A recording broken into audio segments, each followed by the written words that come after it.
Gimana ya ngomongnya?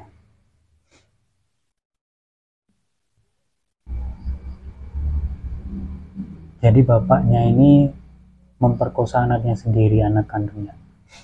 Pas saya baca-baca beritanya lagi, jadi kejadian itu terjadi pada bulan puasa tahun kemarin. Di si anak ini, si korban ini tidur sama bapaknya. Ada juga yang sampai takut untuk menikah.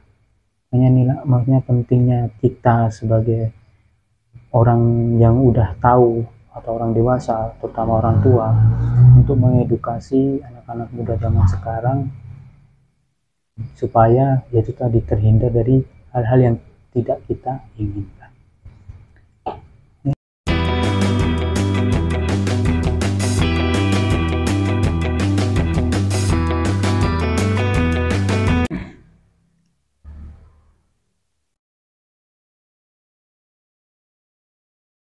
Ya, dan terjadi lagi pemirsa, teman-teman semuanya. Hal ini kasusnya juga miris. Jadi kasusnya ini terjadi tahun kemarin, tahun kemarin kalau saya baca. Terjadi di Aceh. Di kasusnya ini seorang ayah memperkosa anak kandungnya sendiri yang berumur 5 tahun. Cing, you know.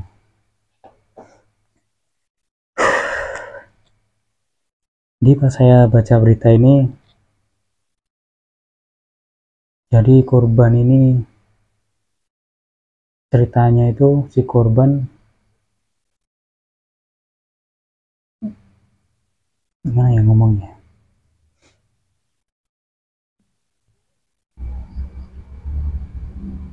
Jadi bapaknya ini memperkosa anaknya sendiri, anak kandungnya. Pas saya baca-baca beritanya lagi, jadi kejadian itu terjadi pada bulan puasa tahun kemarin. Di si anak ini, si korban ini tidur sama bapaknya. Nah, kemudian bapaknya ini alih-alih memeluk anaknya dan memaksa anaknya. Intinya bapaknya ini memaksa si anak suruh menyopot pakaian dan celananya, kemudian diperkosa. Sehingga anaknya ini sampai, kalau saya baca beritanya ngeri sih. Bahkan si anak ini sampai menjerit-jerit, sampai bilang ke bapaknya, sakit ayah, sakit. Sampai si anak ini trauma gitu loh, sampai si anak ini bahkan bilang bapaknya ini jahat. Nah, kejadian ini diketahui, yang mengetahui atau yang melaporkan kalau nggak salah si nenek si korban. Jadi intinya dari kejadian tersebut, habis diperkosa sama ayah kandungnya, si anak ini lari ke kamar neneknya. Nah, kemudian neneknya ini bingung, anaknya kenapa ini nangis terus. Pas si anak buang air kecil ini nangis, nah si neneknya ini curiga gitu. Nah, akhirnya singkat ceritanya tadi terus akhirnya dilaporkan oleh si nenek, dan bapaknya ya udah jadi tersangka lah ini gitu. Ini jadi gimana ya, kasus-kasus kayak ini nih yang bikin orang-orang di luar sana itu jadi takut. Dalam artian jadi takut ini, saya pribadi pernah mengalami, dulu pas saya mau nikah sama, saya dulu mau nikah sama janda, punya anak. Ya keluarga besarnya, ya biasalah keluarga besarnya ini, intinya keluarga besarnya itu ada yang bilang jadi anaknya cewek gitu, yang nikah sama janda anaknya cewek. Ada salah satu saudaranya itu bilang, apa kamu nggak takut anak kamu cewek terus punya bapak tiri gini, takut nanti takut di gini. saya pernah mengalami hal tersebut. Maksudnya dalam artian saya nggak menyalahkan siapapun ya, bagus soal, maksudnya bagusnya gini, ada dia ngasih tahu kayak gitu untuk menjaga, cuman salahnya dia menyamaratakan semua laki-laki kayak gitu. Makanya kasus-kasus kayak gini tuh yang bikin orang di luar sana itu takut. Kalau misalnya orang nikah dengan janda terus takut, maksudnya laki-laki menikah dengan janda punya anak perempuan takut nanti gini, anaknya diginiin lah, digituin lah, apalah ini. Maksudnya dari kasus-kasus kayak gini itu membuat orang di luar sana itu jadi mindsetnya itu ya sebetulnya bukan salah sih, memang bagus dia ngasih tahu, cuman ya itu tadi salahnya seolah-olah menyamaratakan semua laki-laki atau semua bapak-bapak itu kayak gitu gitu loh. Makanya gimana ya, kasus-kasus kayak gini tuh di sisi lain rumit, cuman di sisi lain juga itu apa ya, bikin bingung. Makanya untuk laki-laki di luar sana, entah dia mau pejabat, entah dia mau kiai, entah siapa aja dia lah, yang penting dia laki-laki, tolonglah, maksudnya dalam artian ketika kalian punya pemikiran-pemikiran yang negatif atau pemikiran yang kayak gitu, tolonglah, maksudnya ya udah dalam pikiran aja gitu loh, nggak usah sampai di diaplikasikan atau dikerjakan gitu loh. Dalam artian kayaknya saya pernah bilang, dalam artian laki-laki itu makhluk visual, memang kita melihat fisik, memandang fisik.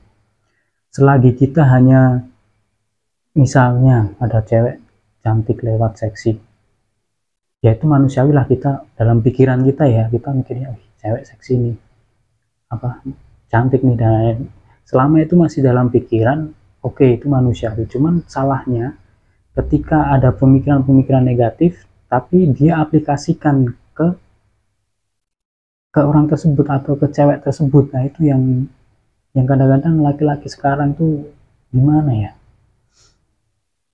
kurang bisa mengontrol pikirannya gitu loh. Ya kita tidak menyalahkan semua laki-laki, kita juga tidak mau menyalahkan cewek-cewek.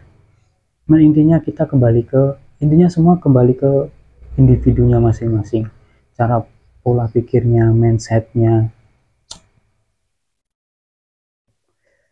Karena walaupun misalnya contoh, kalau ada cewek pakai pakaian seksi, kalau kitanya sebagai laki-laki tidak, pola pikirnya bener, mindsetnya bener, juga nggak akan kegoda gitu. Dan begitupun sebaliknya gitu. Maksudnya ya bukan berarti laki-laki tidak bisa dilecehkan, bisa juga, ada banyak juga laki-laki yang yang dilecehkan, ada juga. Cuman saya di sini cuman mau gimana ya, mau ya sama-sama sharing aja, sharing, edukasi bahwa mindset dan pola pikir kita tuh harus kita benar-benar harus kita apa ya, kita ubah menjadi yang positif gitu loh. Melihat sisi pandang dari sudut lain, melihat semua kasus atau kejahatan, melihat, maksudnya mencoba untuk melihat kebaikan-kebaikan atau positif-positif dari apa yang ya mungkin apa yang terjadi, apa yang kita obrolin di sekitar kita.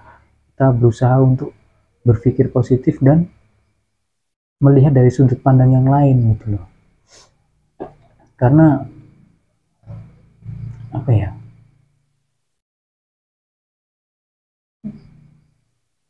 karena kasus-kasus kayak gini tuh ya terus terang, kalau membaca kasus-kasus kayak gini pengennya juga emosi, cuman ya tadi, untuk orang-orang tua di sana juga ya dimulailah sejak dini untuk mendidik anaknya, dalam artian melatih pola pikir si anak, melatih mindset si anak supaya bisa lebih hati-hati lagi. Apalagi zaman sekarang tuh, saya ulangi lagi, era digital tuh benar-benar ngeri. Makanya peran orang tua itu benar-benar sangat penting. Ya walaupun kita tidak bisa menyamaratakan juga ya, dalam artian ya ada juga kan contohnya kasus seperti ini, orang tua yang tega memperkosa anak kandungnya sendiri.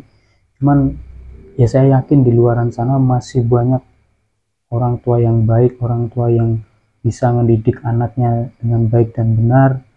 Makanya untuk orang-orang tua yang di luar sana, ya kita sama-sama lah selalu mengedukasi, terutama untuk anak-anak muda zaman sekarang, supaya bisa menjaga batasan-batasannya, bisa menjaga apa yang harus dia jaga, dalam artian ya kalau anak cewek, apalagi anak cewek, kita ajarkan semaksimal mungkin, sebisa mungkin mana yang harus dilakukan dan mana yang tidak boleh dilakukan. Kita kasih tahu lah intinya, gimana pun dengan cara kita masing-masing, kita bentuk pola pikir anak kita bentuk mindset anak kita ini supaya bisa berpikir yang lebih positif gitu loh. Itu tadi, dengan ya terutama kalau menurut saya pribadi, terutama pendidikan agama itu sangat penting dimulai sejak dini. Apapun agamanya, pendidikan agama itu menurut saya penting sekali, karena nggak tahu zaman sekarang, anak muda zaman sekarang tuh pendidikan gimana ya, ngelihat agama itu kayak lihat asing. Apapun agamanya, anak-anak muda zaman sekarang tuh kalau mau kalau diajak diskusi masalah agama atau apa yang bersangkut pautan dengan agama itu kayak takut lah, kayak ya kayak nggak ada niat gitu loh. Makanya untuk orang-orang tua di luar sana, apapun agamanya, sejak dini kalau bisa diajarkan ilmu-ilmu agama, attitude, adab-adab dan lain-lain, supaya kedepannya itu kasus-kasus kayak gini tuh ya berharapnya nggak ada kasus-kasus kayak gini lagi ke depannya. Tapi ya tadi, dengan cara ya kita sebagai orang tua ambil apa ya, ikut andil lah untuk mengedukasi anak-anak zaman sekarang. Karena miris melihat kasus-kasus kayak gini tuh. Apalagi anaknya di bawah umur 5 tahun, coba bayangin, perkosa bapaknya sendiri loh. Itu traumanya apa nggak gila itu.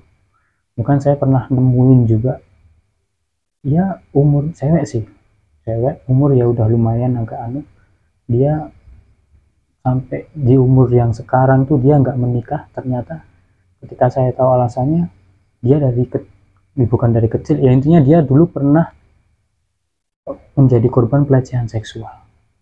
Jadi traumanya itu sampai ke bawah, sampai dewasa, bahkan ada juga yang sampai takut untuk menikah.